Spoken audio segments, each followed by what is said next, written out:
তাহসানের মতো ব্যক্তিত্ব সম্পন্ন মানুষ এবং মেধাবী বাংলাদেশে শিল্পী জগতে খুব একটা নাই। সে একাধারে একজন শিল্পী, একজন অভিনেতা, সাথে একটা ভালো বড় একটা ইউনিভার্সিটির প্রফেসরও। তো সে যদি বিসিএস ক্যাডার হয়, যে বিষয়টা। আসসালামু আলাইকুম।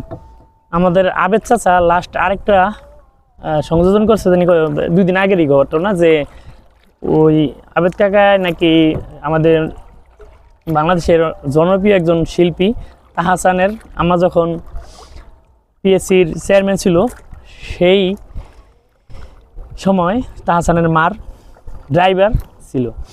তো এটা দেখে আমি এটা পোস্ট করছি।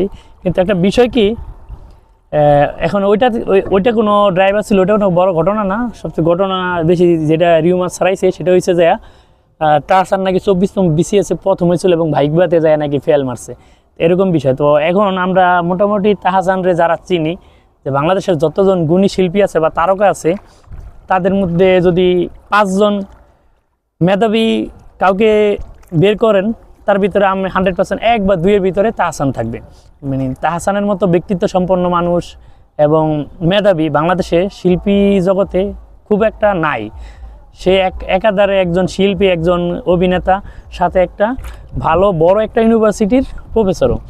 তো সে যদি বিসিএস ক্যাডার হয়, যে বিষয়টা হয়েছে পররাষ্ট্র দপ্তর বা কিছু এরকম একটা বিষয় নিয়ে, যে তো সে কিন্তু সেই জিনিসটা করে নাই। তো তাহসানের মার থেকে হেল্প নিয়ে সে যে বড় কিছু হবে সেরকম কিছু তার লাগে না। সে তার নিজের যোগ্যতা, নিজের মেধা দিয়ে কিন্তু বাংলাদেশের একটা স্বনামধন্য শিল্পী হয়েছে। তো আমার মনে হয় তাহসানেরকে নিয়ে এতটা না চড়াইলেও ভালো হয়, কারণ তাহসানের মার ড্রাইভার থাকতো। আবার তাহসানও বলছে, যে ক্লিয়ার করছে যে ও আবেদ তার মার ড্রাইভার ছিল না। কিন্তু আমাদের দেশে তো একটা জিনিস, একটা খারাপ কিছু ছড়ায় গেলে তো সেইটা নিয়ে করা হয়। কিন্তু আমার মনে হয় যারা এগুলো বলি তারা তাহসানকে পুরোপুরি চিনি না বা তাহসানকে জানি না। তো তাহসানের মতো একজন মেধাবী মানুষের আরেকজনের সহযোগিতার দরকার হয় না। যতটুকু শুনছি যে সে নাকি আপনার যখন ঢাকা ইউনিভার্সিটির স্টুডেন্ট ছিল, তো সেখানেও তার রেজাল্ট সব কিছুই ভালো ছিল। তো মার থেকে সাপোর্ট নিয়ে তো সব জায়গায় রেজাল্ট ভালো করা যায় না, ঠিক না? আর সে পড়াশোনা দিয়ে যতটুকু করছে তার চেয়ে বেশি সে তার অভিনয় দক্ষতা এবং গান দিয়ে মানুষকে বেশি মুগ্ধতা করছে। তার মার থেকে হেল্প নিয়ে বা মার পরিচয়ে তার কোনো কিছু করা লাগে নাই। তো তাহসানকে নিয়ে এইসব বিভ্রান্তমূলক তথ্য না ছড়ানোই ভালো। হয়তো তাহসান মিথিলার বিষয় নিয়ে অনেকে মিথিলার সাথে অভিনয় নিয়ে অনেকে অনেক কথা বলে, কিন্তু একটা বিষয় কি, তাহসানের একটা সন্তান আছে, যেহেতু একটা মেয়ে আছে।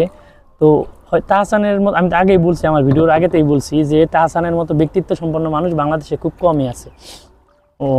তো সে একটা আদর্শ একটা মানুষ। তো হয়তো মিথিলার সাথে, কারণ সবার সাথে তো সবার সংসার থাকে না, মিথিলার যে সমস্যা আছে সেটা আমরা সবাই ক্লিয়ার হয়েছে এতদিনে। তো যার কারণে ওদের সংসারটা থাকে না, কিন্তু ওদের একটা সন্তান আছে।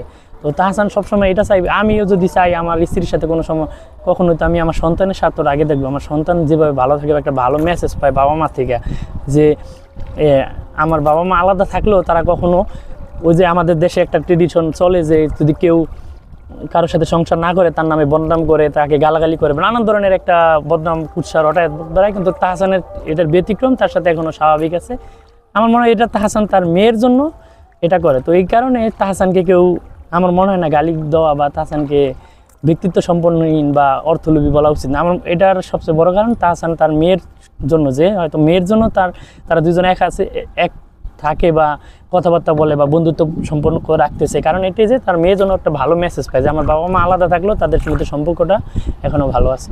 তো এটাই, তো এইসব অনেক বিষয় নিয়ে খামাখা তাহসানকে মানে বদনাম রোটানো ঠিক না। তো তাহসানের মতো আগে এখনও বলছি, তাহসানের মতো ব্যক্তিত্ব সম্পন্ন মানুষ খুব কমই আছে।